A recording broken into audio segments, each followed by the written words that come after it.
একবার উচ্ছেটা এইভাবে বানিয়ে দেখুন। এইভাবে উচ্ছে বানালে একদম তেতো লাগবে না, আর ছোট থেকে বড় সকলে খেতে খুবই পছন্দ করবে। বাই দ্য ওয়ে, আমি আপনাদের সকলকে আমার চ্যানেলে স্বাগত। খুব সহজে অল্প সময় এটি তৈরি হয়ে যায় এবং ছোট থেকে বড় সকলে এইটি খেয়ে নেবে, আমি গ্যারান্টি দিয়ে বলতে পারি। এটি তৈরি করার জন্য আমি প্রথমে উচ্ছে নিয়ে নেব। আমি এরকম ছোট ছোট সাইজে যে উচ্ছে হয় সেই উচ্ছেগুলোকে নিয়ে নিয়েছি। এবার উচ্ছেটার সামনটার পেছনটা কেটে নেব এবং মাঝখানটা ভালো করে চেলা করে নেব, আর গায়ের খোসাগুলোকে হালকা হালকা করে ছুলে নেব। দেখুন, ঠিক এইভাবে গায়ের খোসাগুলোকে হালকা হালকাভাবে ছুলে নেব। তবে ছুলে রাখা অংশগুলোকে আমি ফেলে দেবো না, সেটাকে একটা পাত্রে রেখে দেবো এবং নুন দিয়ে মাখিয়ে সেটাকে সাইডে রেখে দেবো। এবার মাঝখানটাকে কেটে নিচ্ছি, নিয়ে ভেতরে দানা জাতীয় অংশগুলোকে বার করে নেব। এইভাবে আমি সমস্ত উচ্ছেগুলোকে পুরোপুরি সুন্দরভাবে রেডি করে নেব। দেখুন, এইভাবে আমি সমস্ত উচ্ছেগুলোকে একদম সুন্দরভাবে রেডি করে নিয়েছি। দেখুন, আমি উচ্ছেগুলোকে ছুলে নিয়েছি। এবার উচ্ছেগুলোকে আমি নুন দিয়ে দেবো, দিয়ে খুব ভালোভাবে নুন দিয়ে উচ্ছেগুলোকে মাখিয়ে রাখবো। তাহলে উচ্ছে যে তেতো ভাব সেটা বেরিয়ে যাবে এবং উচ্ছে থেকে হালকা করে জল ছাড়বে। এবার এটাকে ঢাকনা চাপা দিয়ে কিছুক্ষণ রেস্টে রেখে দেবো। 7-8 মিনিট রেস্টে রেখেছিলাম। 7-8 মিনিট পরে দেখুন উচ্ছেগুলো থেকে এইভাবে জল বেরিয়ে গেছে। এবার আমি হাত দিয়ে হালকা করে চিপে এক্সট্রা জলটাকে পুরোপুরি বাদ দিয়ে দেবো এবং উচ্ছেগুলোকে সাইডে তুলে রেখে দেবো। এইভাবে আমি সমস্ত উচ্ছেগুলোকে এরকমভাবে চেপে নেবো, নিয়ে চেপে চেপে এর থেকে জলটাকে বার করে দেবো। ততক্ষণে আমি অন্যদিকে একটা পাত্রে জল গরম হতে দিয়েছি এবং তার ওপরে একটা এরকমভাবে ফুটো ডিশ রেখেছি। এবার নুন দিয়ে যে জল থেকে ছেঁকে রাখা উচ্ছে ছিল সেগুলোকে আমি এর ওপর এক এক করে দিয়ে দিচ্ছি এবং ভাপে এই উচ্ছেটাকে সিদ্ধ করে নেবো।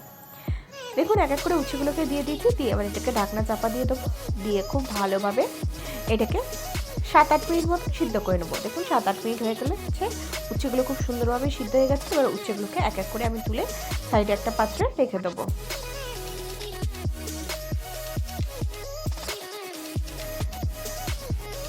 দেখুন, এবার ফ্রাইং প্যানে আমি সর্ষের তেল দিয়ে দেবো। তেল গরম হয়ে যাওয়া পর্যন্ত অপেক্ষা করবো। তেল গরম হয়ে গেলে তাতে আমি দিয়ে দেবো গোটা জিরে, দিয়ে দেবো কিছুটা পরিমাণে ক্রাশড করা ধনে, আর দিয়ে দেবো কিছুটা পরিমাণে মৌরি, আর দিয়ে দেবো কিছুটা পরিমাণে হিং, দিয়ে এটাকে একদম লো ফ্লেমে হালকা করে সটে করে নেবো। এর থেকে যখন সুন্দর অ্যারোমা আসবে তখন এতে অ্যাড করে দেবো ছোটো ছোটো করে চপড করে রাখা পেঁয়াজ। পেঁয়াজ দিয়ে পেঁয়াজটাকে এই মশলার সাথে খুব ভালোভাবে কষিয়ে নেবো।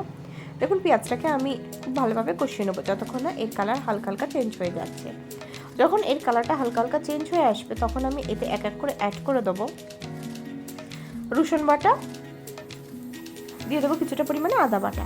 আদা রসুন দিয়ে এর সাথে খুব ভালোভাবে আমি মশলাগুলোকে কষিয়ে নেবো। এটা ভাজা হোক, ততক্ষণে আমরা উচ্ছের গাটা যেটা ছুটে রেখেছিলাম, সেটা যে নুন জলে ভিজিয়ে রেখেছিলাম, সেটাকে খুব ভালোভাবে হাত দিয়ে চেপে নিয়ে সেটাকে সাইডে তুলে রেখে দেবো। এদিকে দেখুন, এই পেঁয়াজটা অলমোস্ট ভাজা ভাজা হয়ে আসছে। এবার এতে আমি অ্যাড করে দেবো ছোটো ছোটো করে চপড করে রাখা কাঁচা লঙ্কা। কাঁচা লঙ্কা দিয়ে কাঁচা লঙ্কাটাকে এর সাথে খুব ভালোভাবে নেড়ে ছেড়ে ভেজে নেবো। দেখুন, আমি কাঁচা লঙ্কাটাকে খুব ভালোভাবে নেড়ে ছেড়ে ভেজে নিয়েছি।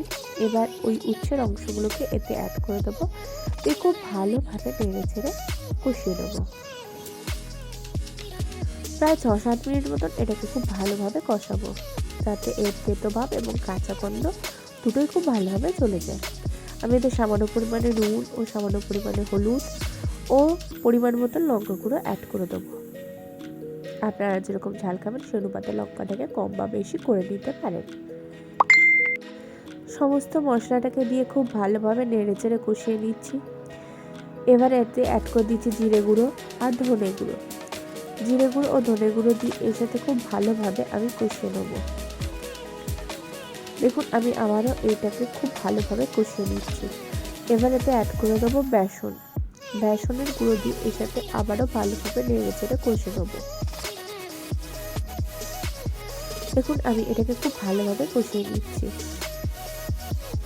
এইভাবে আমি অলমোস্ট 4-5 মিনিট মতন খুব ভালোভাবে কষিয়ে নেব। লাস্টে অ্যাড করে দেবো আমচুর পাউডার, দিয়ে 2 মিনিট মতন নেড়ে চেড়ে নেবো। নিয়ে এটাকে সাইডে একটা পাত্রে ঢেলে দিয়ে ঠান্ডা করে নেবো। এদিকে দেখুন, এই সিদ্ধ করে রাখা উচ্ছেগুলো দেখুন পুরটাও এদিকে ঠান্ডা হয়ে গেছে। এবার উচ্ছের মধ্যে এই পুরটাকে খুব ভালোভাবে দিয়ে দেবো, খুব সুন্দরভাবে চেপে চেপে দেবো। দেখুন আমি খুব ভালোভাবে চেপে চেপে দিচ্ছি। ঠিক এইভাবে সমস্তটাকে সুন্দরভাবে একদম চেপে চেপে পুর দিয়ে ভরে দেবো।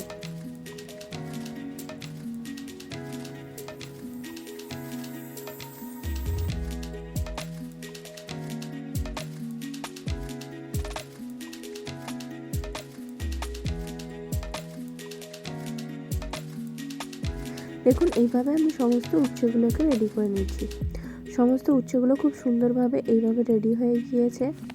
দেখুন এইভাবে আমি সমস্ত উচ্ছেগুলোকে রেডি করে নিয়েছি।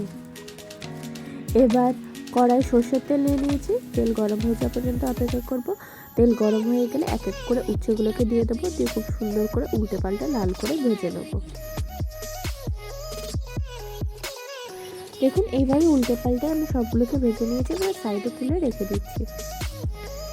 দেখুন উচ্ছেগুলোকে আমি সাইডে তুলে রেখে দিয়েছি। এবার ওই কড়াতেই দিয়ে দিচ্ছি পেঁয়াজ বাটা। পেঁয়াজ বাটা দিয়ে পেঁয়াজ বাটাকে খুব ভালোভাবে নেড়ে চেড়ে কষিয়ে নিচ্ছি। দিয়ে দিচ্ছি আদা বাটা, দিয়ে দেবো রসুন বাটা। পেঁয়াজ আদা রসুন দিয়ে সমস্ত মশলাগুলোকে খুব ভালোভাবে কষিয়ে নেবো। এক্সট্রা যে পুরটা ছিল সেই পুরটাও আমি এতে অ্যাড করে দেবো, দিয়ে এই মশলার সাথে কষিয়ে নেবো। এতে সামান্য পরিমাণে জল অ্যাড করে দেবো যাতে মশলাগুলো পুড়ে না যায়। দেখুন জল দিয়ে আমি খুব ভালোভাবে কষিয়ে নিচ্ছি। এবার এতে অ্যাড করে দেবো পরিমাণ মতো নুন, হলুদ গুঁড়ো আর লঙ্কা গুঁড়ো। পরিমাণ মতো নুন হলুদ লঙ্কা দিয়ে সমস্ত মশলাটাকে খুব ভালোভাবে কষিয়ে নেবো।